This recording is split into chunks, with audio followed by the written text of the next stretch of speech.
Disrupsi teknologi, advance teknologi adalah sesuatu yang tidak bisa kita hindari.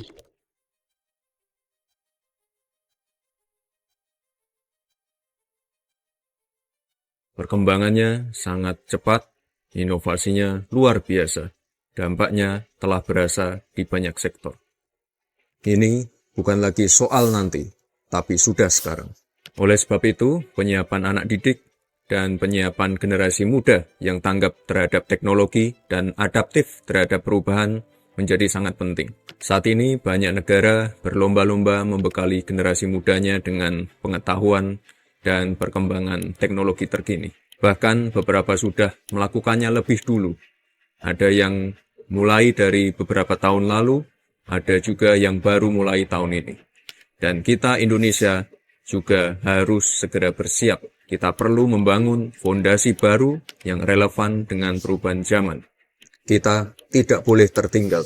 Bapak Presiden Prabowo juga telah menyampaikan tekad dan komitmennya untuk melakukan intervensi pembelajaran teknologi di sekolah-sekolah, termasuk di pesantren, agar penguasaan generasi muda terhadap teknologi bisa dipercepat.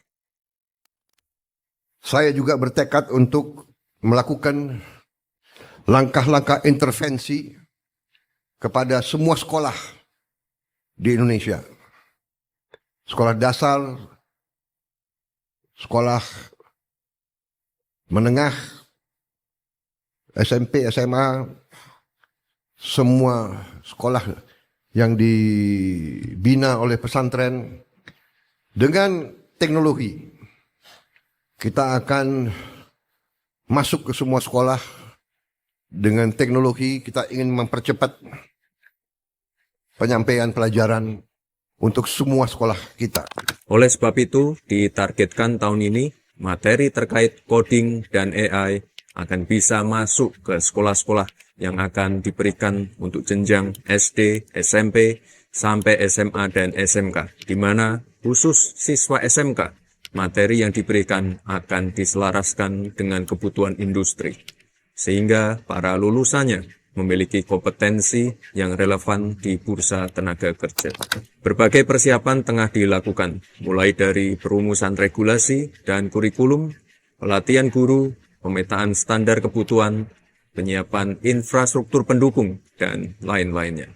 Direncanakan pada tahap pertama akan diterapkan setidaknya di 16.000 sekolah yang tersebar di seluruh Indonesia. Harapannya, anak-anak Indonesia dapat memiliki wawasan dan pengetahuan tentang perkembangan teknologi, termasuk mengasah kemampuan analitis, berpikir kritis, kreatif, dan rasa keingintahuan yang tinggi, yang pada ujungnya menjadi dasar berpikir untuk bisa melakukan inovasi. Selain itu, kita juga berharap melalui pembelajaran dan pendampingan guru di sekolah, generasi muda juga mendapatkan pembelajaran tentang bagaimana menyikapi gempuran teknologi, bagaimana menjaga nilai-nilai budaya dalam memanfaatkan teknologi, serta mengetahui rambu-rambu penggunaannya, sehingga memiliki rasa tanggung jawab terhadap diri sendiri dan lingkungan sosial. Di sisi lain, pemerintah juga terus berupaya keras memperbaiki sektor pendidikan kita. Pemerataan fasilitas pendidikan terus dilakukan. Tahun ini telah dianggarkan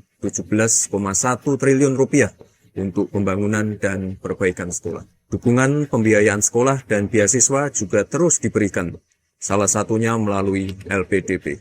Di tahun 2024, kita telah memberikan beasiswa untuk 8.500 mahasiswa, di mana 3.900 diantaranya menempuh pendidikan di luar negeri.